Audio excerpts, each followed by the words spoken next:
Hi, my babies. This is lesson 2 of Cooking with Your Ma. I know that you guys are watching the original one today, laughing at me, not with me, but that's okay, because I love you. I know today was hard, getting your dad's ashes back. So cooking is part of love, and so I'm sending my love to you through this meal, and through the magic of YouTube videos. Anyway, we're gonna cook easy pot roast tonight. And this is the meat we use. It's called a chuck. It's not made of a person named Chuck. At least I hope it's not. It's got the cut of meat. It's also called country style ribs. I've got about, it's 1.3 pounds. This is enough to make probably for 2 or 3 meals, depending, you know, how you guys eat. It all depends. But that's the meat we're getting. We're going to use about 3 red potatoes and about 3 carrots. I do like to get organic carrots because I don't skin them. I just wash them really good with a vegetable scrubber, and 1 onion. And we're going to get it into a nice pot, a decent sized pot. I can never do this right. Anyway, this is the pot, and we're going to cook that up with a little bit of oil in the pan. We're going to cook the meat first, and we'll do that in a second. All right, we'll be back. Okay, we've got oil heating up in the pot, a little bit of olive oil heating up. Probably about 7 or 8 in the pot. Don't get it too hot because it will burn and start a fire. That's not good. So we're going to take our chuck, and we're not going to cut it. We're going to just brown these pieces in the oil, and hopefully it's hot enough. I think it is. When you hear that sizzly sound, you hear the sizzle? It's for Rizzle. And that's cooking up good. Here, let me move over here.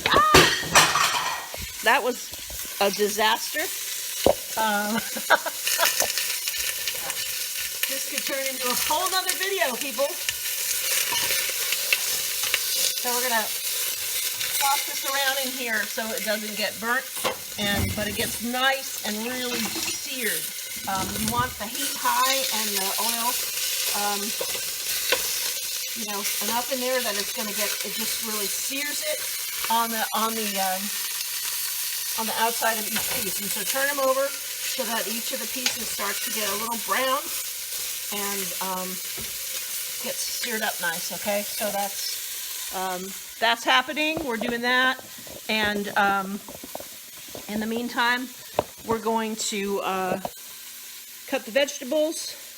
I forgot to have my wine. Unfortunately, I'm on a budget now because I'm retired. So yeah, we've moved into box wine. So you know, it is what it is, as somebody infamous once just recently said. But that's okay. It's not bad. I could do an ad for Boda if you'd like. Boda, you can sponsor me. It is Pinot Grigio, and it's not bad, really. And my Uncle Joe, God bless him, was a connoisseur of wine, and he started drinking boxed wine like later in his life, and he said, you know, some of it is not half bad. So we're cutting up the potatoes into little quarters, wedges. How do I never get this thing right? Yeah, we're going to do it into little wedgies, and also cut the carrots into slices, about maybe 1 inch slices, about 1 inch, you know, whatever, close enough. And we'll get that ready to put in there, but first we're definitely cooking the meat. So while that meat is still finishing up cooking, we're cutting up the vegetables, and kind of cut the onion up now, and I'm just slicing it down into wedges. We slice the ends off, cut a little slice through the skin, peel the skin, that one came off pretty well. Usually it doesn't. So today I had another encounter with a huge spider. I walked out the front door this morning. It was right at face level, and it was ginormous. I'm not kidding. So I looked it up. They're wolf spiders, but it was in a web, which I thought was weird because wolf spiders supposedly don't spin webs, but there was a big, huge, beautiful web there, but he was also just coming down on one strand, so I think he was just in front of somebody else's web. But I want to tell you, it kind of made me pee a little bit. As Ryan said, you know, they shoot that anal stuff out, and then, you know, when they're doing their webs, and they cause us to shoot anal stuff out too. But it was scary, and apparently this is my life here now, because there's been 3 of them in like 3 days, and they're ginormous. So pray for me. I don't know if they're poisonous. I think they are. Oh, these onions are making me cry. So we've cut up all the veggies. They're here, beautiful, ready to go in the pot. But we're cooking that meat up, still getting it nice and brown. Getting that really nice and browned up on every side. Searing that flavor in there as much as you can. And we're going to wait a few minutes, and then we're going to add some water to that, turn it down, put the veggies in, and we're going to let them cook. And it's going to make a delicious pot roast right there on the stove. Super easy. That cut of meat is really good. It just makes it really tender, and it cooks up really nice. So we'll be back in a minute. Okay, so I took it off the heat for a second because I didn't want it to keep getting super hot in the oil in the pan, because when you put the water in it, when there's oil in there, it gets a little weird. So I would say it's about 3 cups of water, just, you know, good clean water. And we're going to pour it in. See what I mean? It gets weird.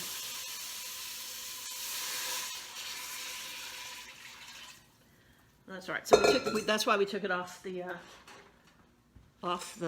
heat. And then we're going to take all of our veggies that we cut up, carrots, red potatoes, onions, toss them in there. I like to put bay leaf in there when I'm almost out, but I'll just take one small bay leaf, a whole one, and actually there's 2 whole ones in there.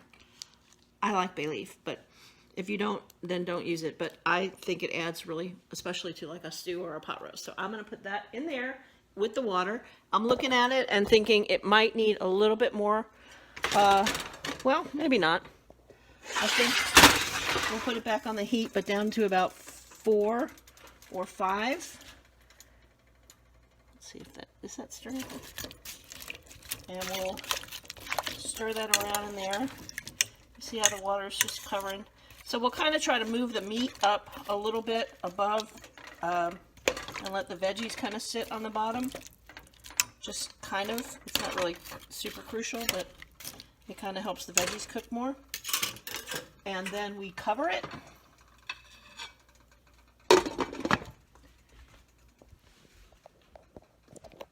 And let it cook. And probably at least an hour. Just kind of let it simmer on there. Check on it every once in a while. But you want the meat to get really tender, so it's something that takes kind of a while. It's not like a 10-minute or half-hour thing. So that's going to cook on there. It smells delish. I'm going to check on it periodically and make sure it's not burning. So that's it. Easy pot roast. Oh, salt and pepper, that's it. And the bay leaf. That's the only spices that I really put in there. If you really wanted to, you could probably toss those chuck pieces in barbecue sauce and maybe make it a little interesting. But, you know, that's not my thing. So I just did it that way today. So I did get my license, by the way. Last week on our lesson, I was going to the DMV and I didn't have to take a test. But I had to drive 2.5 hours, and I got a picture that looks like, seriously, I'm like, I I don't even ever want to get stopped by anybody. Today I had to use it at the doctor's office. It's absolutely humiliating. He made me take my glasses off. I look terrible without my glasses. My glasses are this is my thing. It's my face. And he showed my double chins and my hair was all a mess. I'd been driving for 2.5 hours and I look like just a fat, bald old man, and it's horrifying. But I do have my North Carolina license. Woo! And I'm gonna get my car tags transferred over. And that'll be a done deal. But anyway, bon appetit. Boxed wine, not so bad. Love you. I'll show it to you when it's all done, and then we will eat. Love you. Bye. Okay, so our pot roast is about maybe finished cooking. I'm going to leave it on there a little bit longer because I love it when the meat's really, really tender. So the longer you cook it, the better. But it looks like this. I'm going to take it over here and give you a shot. It's delish. The veggies are nice and tender. So like when you put a fork through them, you know, they're pretty tender, but they're not falling apart. So they could definitely stay in there a little bit longer, which is what I'm going to do. And that way. So it's been about 2 hours and our pot roast is just about done. And so I'll be enjoying that shortly. And I just wanted to close by saying, you know, usually as your ma, I give you a little bit of hopefully wisdom, maybe just some meddling advice. I don't know. But this week, the last couple of weeks have been tough. They've been tough for you guys. For personal reasons, they've been tough for me. And it's been tough for the world. Honestly, there's a lot of stuff going on that's just not good and chaotic. And someone reminded me today in one of my little online creativity courses where we paint and contemplate. She reminded me that chaos hovered, chaos ruled when the Spirit hovered over creation. That was in Genesis. Now, whether you believe in the Bible or whether you even believe in it literally or not, you know, something happened billions of years ago, whatever. And what we know as Christians is that, you know, God brought light into the darkness, that there was darkness over all of whatever was, and that there was chaos, and that the Spirit of God hovered over the chaos, and that God spoke, and that there was light, and that was the beginning of it. And so that gave me hope. You know, just hearing this woman say that this morning just gave me hope that in the midst of the chaos, you know, there is light, and there is a God that desires good out of all of this. You know, listen, again, you don't have to believe in the Christian God, and certainly the way Christians are behaving right now, I'm not even sure I believe in Christianity. I mean, it's crazy.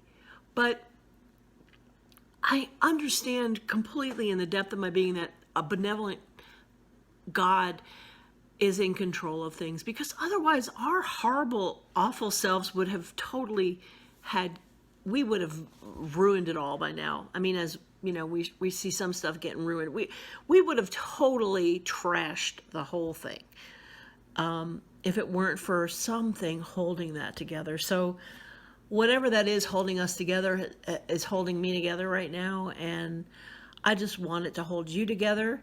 My babies, my boys, let that just cradle you and hold you, knowing that there is some love in the universe that desires and designs for all of us to be good and to be very good. And part of that is to love one another and to be together and to cook and to eat and to share a meal. You know, that's just so important. And so I miss doing that with you so much.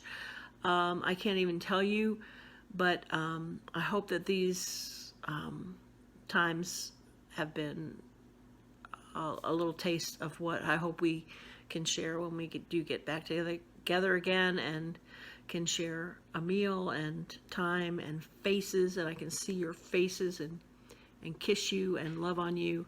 And for all those other people that are feeling the same way, just nothing but love and peace and grace. So love you.